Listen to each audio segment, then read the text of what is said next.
Good evening, students. As you know that Target for IQ आप लोगों के लिए एक बहुत ही अच्छा क्रैश कोर्स लेके आया है. मई के मिड में मोस्टली आपका यूजीसी नेट एग्जाम है एंड उसके लिए बहुत एसेंशियल है कि आप कोर्स के स्ट्रक्चर को समझें एंड सिलेबस को समझें. तो मैं प्राची आचार्य फिर से आप लोगों के लिए एक महत्वपूर्ण वीडियो लेके आई हूँ जिसमें आपको ये पता चलेगा. मैं अभी लॉ का जो पेपर 2 होता है आपका यूजीसी नेट में, उसको ब्रीफली डिस्कस करने वाली हूँ कि क्या क्या सब्जेक्ट्स उसमें आते हैं, क्या क्या टॉपिक्स है जिसको हमको बहुत बारीकी से पढ़ने की जरूरत है. which ones of the portion of the syllabus is something which you can skip और which portions has to be focused on more. तो आज हम लोग ये बात करते हैं. तो यूजीसी नेट सिलेबस में आपका 10 यूनिट होता है. ठीक है, आप बोर्ड पर यहाँ पे 7 यूनिट देख सकते हैं. इसके अलावा 3 और यूनिट है. Constitutional law and governance, comparative constitutional law and governance, intellectual property rights का जो आपका टॉपिक है वो, और उसके अलावा अभी हम पहले ये 7 यूनिट देखते हैं. उसके बाद डिस्कस करेंगे 8वां 9वां 10वां यूनिट क्या हो सकता है. ठीक है, for your convenience I have written the units name. ठीक है, the first unit and which could be said to be an essential unit of UGC NET exam, because sometimes क्या होता है कि ऐसे generally it is said that each unit consist of 10 questions. But sometimes what happens, we see that recently, like when I gave UGC NET exam, उस time पे क्या हुआ था कि कॉन्स्टिट्यूशन के क्वेश्चन ज्यादा थे. तो ऐसा कई बार होता है कि जूरिस्प्रूडेंस का क्वेश्चन और कॉन्स्टिट्यूशन का question, number of questions increases and IT act से आपके बहुत कम या आईपी एक्ट से आपके बहुत कम क्वेश्चन, आईपीआर एक्ट से आपके बहुत कम क्वेश्चन मे भी हो सकते हैं. लेकिन these are the things which we can't predict right now. तो हम लोग फोकस करेंगे एवरी यूनिट को. लेकिन जूरिस्प्रूडेंस और कॉन्स्टिट्यूशन को मेरे मुताबिक आपको एक अलग दर्जा और एक अलग तरह का इम्पोर्टेंस देना चाहिए. वैसे तो हर एक यूनिट बहुत इंपॉर्टेंट है, लेकिन जूरिस्प्रूडेंस और कॉन्स्टिट्यूशन एक बहुत इम्पॉर्टेंट रोल प्ले करता है आपके लॉ सब्जेक्ट्स में. ठीक है, तो बात करते हैं कुछ हम जूरिस्प्रूडेंस की. तो जूरिस्प्रूडेंस में आपका सबसे ज्यादा इम्पोर्टेंट चीज जो आता है वो होता है nature and sources of jurisprudence and schools of jurisprudence. अगर जूरिस्प्रूडेंस से आपको 10 क्वेश्चन आ रहे हैं एग्जाम में, तो उसमें से 3 से 4 question you can find from these 2 units. ठीक है, this I am saying by referring to the past year question papers and through my own experience of clearing JRF in December 2020. So when I gave my UGC NET, this was I could refer to this pattern, and that's why I'm discussing this with you. So here we have to discuss sources, schools in a very accurately and detailed manner. After that, after the schools of jurisprudence and various theories given by the jurists on legal sovereignty, legal personality, ownership, possession, ये सब unit जो है आपके बहुत ही important है. फिर law, whether there is any intervention of morality in law, what is the significance of morality in law. तो ये भी आपका हर एक चीज जो है वो जूरिस्ट्स और कौन सा थ्योरी कौन दिया है, who is given the natural law theory, Bentham could be classified into which school of jurisprudence. तो इन सब चीजों के बारे में हम जूरिस्प्रूडेंस पे ज्यादा फोकस होके देखेंगे. ठीक है, अब बात करते हैं हम constitutional law and admin law की.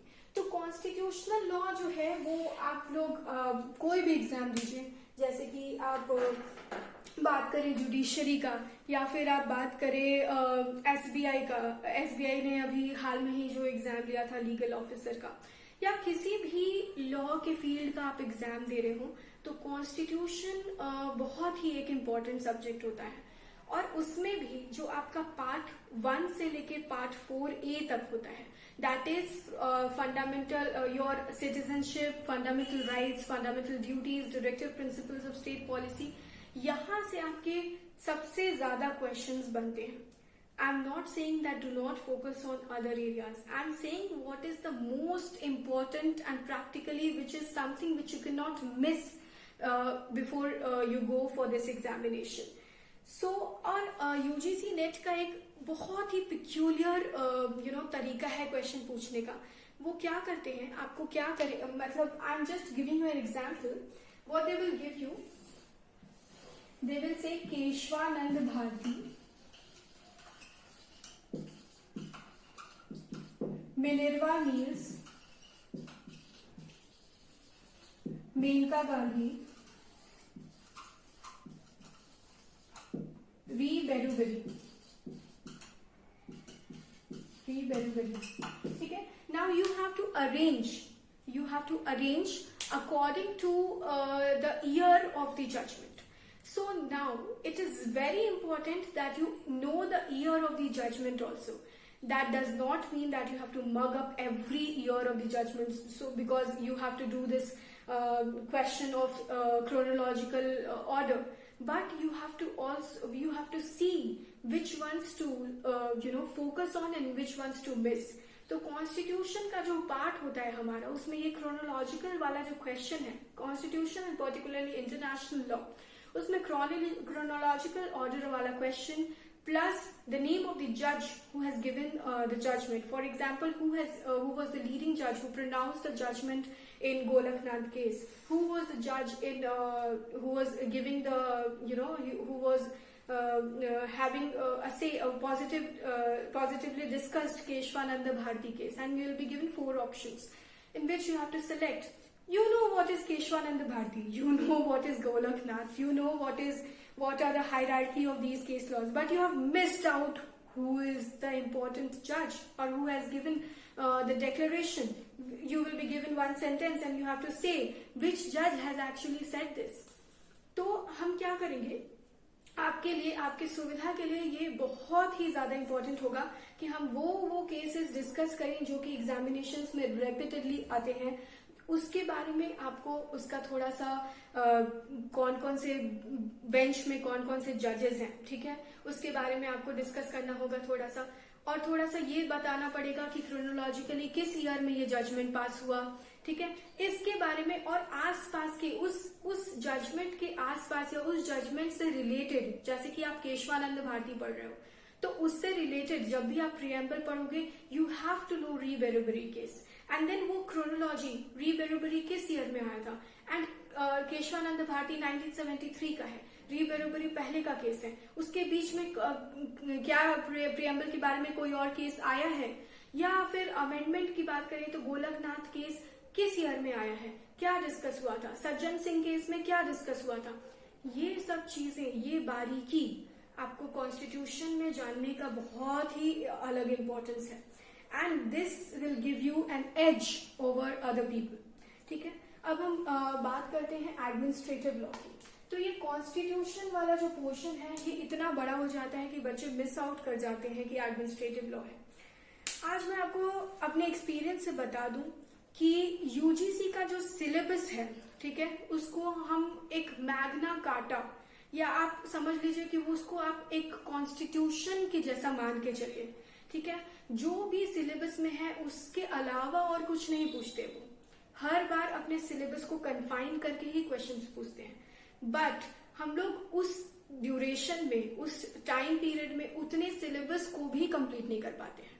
क्योंकि क्या होता है, हम कॉन्स्टिट्यूशन पढ़े, एडमिन छोड़ दिए, यहाँ पे टॉर्ट्स पढ़े, कंज्यूमर प्रोटेक्शन छोड़ दिए, आपका पूरा यूनिट कंप्लीट नहीं हुआ. अगर आप लॉ ऑफ टॉर्ट्स में बहुत अच्छा भी जानते हैं और आप कंज्यूमर प्रोटेक्शन एक्ट का क्वेश्चंस या मोटर व्हीकल्स एक्ट का क्वेश्चन नहीं जानते हो, तो भी जितना पोर्शन लॉ ऑफ टॉर्ट्स के क्वेश्चन को आएगा उतना ही आएगा. आपका कंज्यूमर प्रोटेक्शन का 2 क्वेश्चन 3 क्वेश्चन आप मिस आउट कर रहे हो, तो यहाँ आपका सीधे इवेल्युएशन हो जाता है 7 क्वेश्चन पे, क्योंकि आपका अटेम्प्ट ही 3 रॉन्ग हो रहा है. तो यहाँ आपका इवेल्युएशन हो जाता है 7 क्वेश्चन पे. जब आप सिलेबस कवर कर जाते हो तो यहाँ पे अगर आप मिस आउट भी करोगे उस सिलेबस में, उस पोर्शन से आप कुछ एक चीज मिस आउट करोगे, क्योंकि obviously no one could be master of everything. एक आधा क्वेश्चन आपका गलत होगा ही होगा. तब आप गलत करते कराते आप 7 या 8 तक पहुंचोगे. जब आप शुरू में ही जा ही रहे हो एग्जामिनेशन हॉल में ये सोच के कि इस पोर्शन से तो हमको 6 से 7 क्वेश्चन ही आता है, तो वहां पे आप 6 से 7 में आप फिर क्या स्कोर कर पाओगे? 4 to 5. This is the difference of completing the syllabus. And syllabus completion is, very, very important in UGC NET compared to the person who has read thoroughly Constitution and has missed out 2-3 units, and a person who has, studied all the units thoroughly would be in a, obviously better position. ठीक है, कुछ एक चीज उसने जिस person ने पूरा पढ़ा है वो कुछ एक चीज उतने डेप्थ में नहीं भी पढ़ा है, तो भी अगर उसने पूरे के पूरे सिलेबस को कर्सरली देख लिया है, कर्सरली पढ़ लिया है, तो वो एक बेटर पोजीशन में होगा then the person who has given so much of time in constitution and has left out 4 to 5 units. तो इस बात का आप हमेशा ही ध्यान रखिएगा. ठीक है, अब हम बात करते हैं आपके पब्लिक इंटरनेशनल लॉ की. तो पब्लिक इंटरनेशनल लॉ में क्या होता है, आपका जनरली आपके इंटरनेशनल कोर्ट ऑफ जस्टिस का जो स्ट्रक्चर होता है उससे क्वेश्चन पूछे, या फिर जो इम्पोर्टेंट लैंडमार्क केसेस है जैसे फिशरीज केस हो गया आपका, या फिर आपका मतलब जो चीज आप अपने लॉ स्कूल्स में LLB के डेज में आप पढ़े हो, बार बार उस केस के बारे में जानते हो. ठीक है, वो ही केस लॉ आपको देखने को मिलता है, लेकिन फर्क क्या होता है, यहाँ पे आपको क्रोनोलॉजी करना पड़ता है. यहाँ पे उसी केस का इम्पोर्टेंट जज का नाम याद रखना पड़ता है, उसी केस लॉज में क्या डिस्कस हुआ था, ठीक है, किसके बारे में है पर्टिकुलरली, ये एक आप लिस्ट बना के एक तरफ आप क्या करें, for your convenience I am giving you the way I have done it. हम क्या करते हैं, यहाँ पे एक बॉक्स बनाते हैं. ठीक है, यहाँ पे बॉक्स बनाते हैं इम्पोर्टेंट केस उस पर्टिकुलर सब्जेक्ट का. फॉर एग्जाम्पल मैं अभी कॉन्स्टिट्यूशन पढ़ रही हूँ, तो यहाँ पे लिखूंगी मैं important case, name of the case. ठीक है, उसके बाद हम पूरा साइटेशन हमको पढ़ने का जरूरत नहीं है, हम उसका ईयर लिखेंगे, सिर्फ ईयर ऑफ द जजमेंट. ठीक है, एंड फिर नेम ऑफ द जज. ठीक है, नेम ऑफ द जज. उसके बाद जो फोर्थ कॉलम होगा उसमें हम ये लिखेंगे held, what was held in the case. जो important and recent case laws है उसके लिए हम फिफ्थ कॉलम भी बनाएंगे और उसमें ये लिखेंगे, जैसे कि हम ये आपने भी पढ़ा होगा, हमने ये देखा है Anuradha Bhasin versus union of India. बहुत ही लैंडमार्क केस है. अभी रिसेंटली जो जम्मू एंड कश्मीर में जो इंटरनेट बैन से रिलेटेड 144 लगा हुआ था and there was a lot of hue and cry. So उससे रिलेटेड आपका Anuradha Bhasin versus union of India है. या फिर आपका जो वो केस है Indian young lawyers association versus union of India, आपका सबरीमाला जजमेंट. तो इन सब केसेस का आप क्या करेंगे, जो डिसेंटिंग ओपिनियन भी जिसने डिसेंटिंग ओपिनियन दिया है उस जज का भी नाम आप रिमार्क्स में नोट कर लेंगे. ठीक है, ये कुछ एक्सरसाइज है. आपको लगेगा कि अरे 30 दिन में ये कैसे हो सकता है, ये इतना इलैबोरेटिव स्टडी हम कैसे कर सकते हैं. नहीं, आप कर सकते हैं. अगर मैं ये इम्पोर्टेंट केस का लिस्ट में आपको ये नहीं कर रही हूँ कि आपको 200 केस का करना है. आप अगर इम्पोर्टेंट सेलेक्टेड 50-50 केस भी करते हैं या फिर 30-30 केस भी करते हैं और आपको हर यूनिट में ये डेडिकेट करने की जरूरत भी नहीं है. ये इम्पोर्टेंट है कॉन्स्टिट्यूशनल लॉ में और पब्लिक इंटरनेशनल लॉ में सबसे ज्यादा. बाकी तो आप जैसे लॉ ऑफ टॉर्ट्स में कर ही रहे हो, it's more of a case law based subject, तो आप उसमें कर ही रहे हो. लेकिन इसमें क्या है, पर्टिकुलरली आपको थोड़ा डिसेंटिंग ओपिनियन वाला, इम्पोर्टेंट नेम ऑफ द जजेस वाला इशू थोड़ा देखना पड़ेगा. ठीक है, अब बात करते हैं हम लॉ ऑफ क्राइम्स में. तो लॉ ऑफ क्राइम्स में जो सबसे ज्यादा इम्पोर्टेंट एरिया होता है आपका general defences, offences against body, offences against property, then your portion on offences against marriage. तो ये कुछ एरियाज होते हैं. After your 299 afterwards is very very important. Before that, you read general defenses, you talk about abetment, you talk about conspiracy, you talk about आप क्या करो, एक list बना लो जिसमें डेथ पेनल्टी मिल सकता है. जैसे कि अगर हम लिस्ट बनाएं कि डेथ पेनल्टी किसके किसके कौन से सेक्शन में मिलता है, तो आपका 302 हो गया, सबको पता है। लेकिन एक आपके उसमें भी है मिलिट्री वाले जो एरिया है 130 अबव जो सेक्शन है 130 टू 135, वहां पे भी आप मिलिट्री से रिलेटेड जो सेक्शंस हैं उसमें भी आप देखोगे एक सेक्शन है which talks about your death penalty. Then 195 related जो है आपका फैब्रिकेटिंग फॉल्स एविडेंस में भी there is one section which talks 1 और 2 sections which talks about death penalty. Then आपका वेजिंग वॉर वाले में भी है इन अगेंस्ट द गवर्नमेंट, उसमें भी एक सेक्शन है which talks about death penalty. तो अगर आप इस तरह से पढ़ाई करते हो, इस तरह से आप यूनिक ढंग से पढ़ाई करते हो, तो अगर आप बेयर एक्ट उठा रहे हो एंड फिर आप एकदम मगअप कर रहे हो कि इसमें ये 10 इयर्स का पनिशमेंट, इसमें 7 इयर्स का पनिशमेंट, इसमें 3 इयर्स का, you will go mad about it. But अगर आप एक लिस्ट बनाते हो, लिस्ट ऑफ ऑफेंसेस जिसमें कि पनिशमेंट जो है वो डेथ पेनल्टी है, लिस्ट ऑफ ऑफेंसेस जिसमें पनिशमेंट जो है 10 इयर्स एंड अबव है या 10 इयर्स है, 10 इयर्स रिगरस पनिशमेंट है, ठीक है। तो इस वे में, और मैं सारे ऑफेंसेस के बारे में डिस्कस करने नहीं बोल रही हूँ, जब मैं बोल रही हूँ कि आपको 10 इयर्स एंड 10 इयर्स वाले पनिशमेंट्स करने हैं, तो वहां पे सिलेक्टिव हो जाना है। डेथ पेनल्टी की बात करें, वहां पे सारे ऑफेंसेस को ध्यान से पढ़ना है, ठीक है। थोड़े करेंट वे में भी पढ़ने का कोशिश करते हैं। अभी पैंडेमिक से रिलेटेड कौन से ऐसे सेक्शंस होंगे आईपीसी में जो कि जैसे spread of disease, infectious diseases का स्प्रेड के लिए पनिश करता हो, तो वो सब यूनिकनेस अपनी स्टडी में लाना है एंड थोड़ा सा करेंट टॉपिक्स को ध्यान में रखते हुए वो प्रोविजंस को अगर हम इम्बाइब कर लें अपने स्टडीज में, then you will be master of.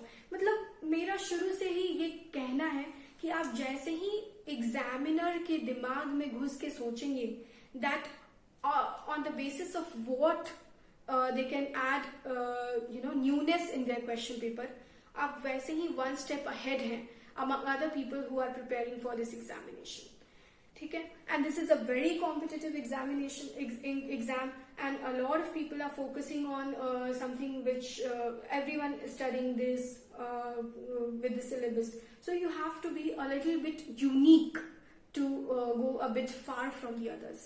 Okay, so this was your law of crimes. Now let's talk about law of torts. Okay, law of torts is also a very interesting and important subject when it comes to your UGC net.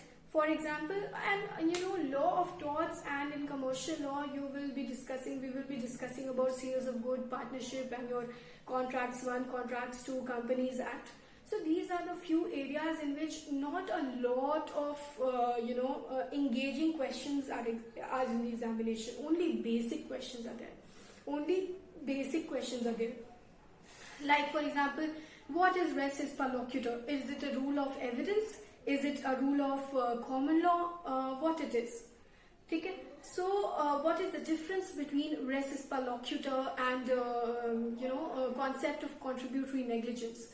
When you talk about negligence, you do not have to restrict yourself to only read negligence. You have to also talk about medical negligence. You have to also look into the contributory negligence part, and then you have to talk about res ipsa loquitur, so to say. So these are the few important areas. Defamation, important area. Nuisance, trespass not only restricted to trespass to goods. You have to also talk about trespass to persons, trespass to land. And you have to differentiate between the important case laws and the newcomers, new torts which has been introduced in tort law. For example, inducement as to breach of contract. For example, detinue, conversion. So these are the areas which we leave behind. Debt in relation to tort is something which we leave behind, thinking that it is not so important. But UGC net, if something is there in your syllabus, vicarious liability of state is there in your syllabus, तो UGC NET में हमको थोड़ा ये देखना पड़ता है। अभी like for example 2020 में there was a question on ग्लूकोस्टर grammar school case. Everyone knows about this case कि डैमनम साइने इंजूरिया का है ये एग्जांपल कि ग्लूकोस्टर grammar school case. But the question was who was a जज who was deciding ग्लूकोस्टर grammar school case, and the name of the जज was हैंकफोर्ड। अगर जिसने अच्छे से पढ़ाई नहीं किया है, he will not be or she will not be able to tell you the name of the judge. और आप बहुत सबने ये PNO वाला केस पढ़ा होगा, vicarious liability of the state. Vicarious liability of the state में you have to know the chronology. सबसे पहले PNO आता है, फिर क्या होता है, फिर विद्यावती का कौन सा नंबर है, क्या रलिया राम वाला केस पहले आया या विद्यावती वाला केस पहले आया. एंड रलिया राम वाला केस अगर बाद में आया तो why did it not followed Vidyavati case. These are the few conceptual based questions जो आप हर टॉपिक को पढ़ते हो तो क्रोनोलॉजी को ध्यान में रखते हो, क्योंकि आपको अल्टीमेटली डील करना है. मैं बता रही हूँ 30 से 40% questions on chronology. 30% question at least on chronology. We have seen it from the last 2 examinations. ठीक है, तो आपको क्रोनोलॉजी वाले क्वेश्चंस को ध्यान में रखते हुए, नेम ऑफ द जजेस वाले क्वेश्चन को ध्यान में रखते हुए कॉन्सेप्ट की क्लैरिटी को रखना है. ठीक है, अभी हम बात करेंगे फिर कमर्शियल लॉ की. कमर्शियल लॉ में बहुत ही लिमिटेड टॉपिक्स हैं. आपके जो कंपनी लॉ में डायरेक्टर्स से related, memorandum of association, article of association, what is a company, legal personality of the company, how is it different from partnership act, what is prospectus, what is abridged prospectus, what is shelf prospectus, then what is one person company. So these are the areas which is important. After 2013 act में क्या amendment आया, 2018 में क्या amendment हुआ, what is the new amendment of 2018, Consumer Protection Act, the new act you have to focus on. Leave the old act, or even if you have studied the old act, kind of do comparison with the newer act so that you know what is there in your this thing. So what is the change which has been introduced in 2020. After that, your family law, Muslim law, this new act on triple talaq. Must refer to those acts. Whatever has been introduced newly is something which you have to do it ekdam se. Matlab, there is no negotiation on you whether you refer to that act or not. So you have to be very, very enthusiastic in keeping up with the new pace which the legislatures are offering you. Okay. Then we will have to discuss the 8th module. 8th module is your environment and human rights law. 9th is your intellectual property rights, and 10th is your comparative law. So what is comparative law? It is very, very related to your constitution. So when we discuss Article 21, for example, I'm just giving you an example. 21, we discussed that right to life and liberty. From where have we taken the word procedural established by law? Procedural established by law has been taken from Japan Constitution. What is the difference between due process of law? Due process of law is a concept of US. So the difference between the two, and how in Maneka Gandhi case we have actually brought down and brought home the concept of due process of law and read due process in procedural established by law. Or for example, when we read separation of power, what are the different constitution which talks about separation of power? In which constitution we deal with separation of power intactly?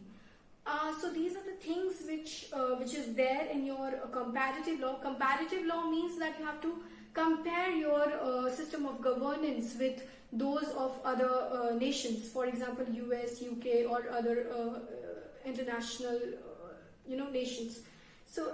nations. So ये आपको करना है. उसके बाद फिर आपका आता है IPR में it's a hell lot of syllabus.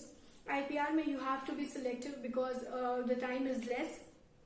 I would say do not like important sections in IPR and IT laws is very, very important. IT laws में तो there was a question in December 2020 which was like this, and you will be surprised. I mean, UGC surprises us every time. There was this thing, act number itna of itna year and IT act. So you have to, in the fill in the blanks, you have to say which act number and the name, the year also. And the question was repeated twice. So if you do not know the act number, you are losing 4 numbers there. So although it was due to mistake that the question was repeated, not a thing to discuss now. But you have to also see active, and these type of questions are generally there. These type of uniqueness they do with IPR. I don't know what is the problem, but IPR is something in which they try these unique things. And IPR, you have to really focus on section numbers. I would say GI Act may, what are the important sections. Sometimes if you leave Designs Act say they will be asking. So every time they pick up one topic and they will grill you on topics. So we cannot leave any of the topics. Copyrights may, again, you have to remember the important case laws. What are the cases, Delhi photocopy case and all those cases, the important ones you have to discuss upon.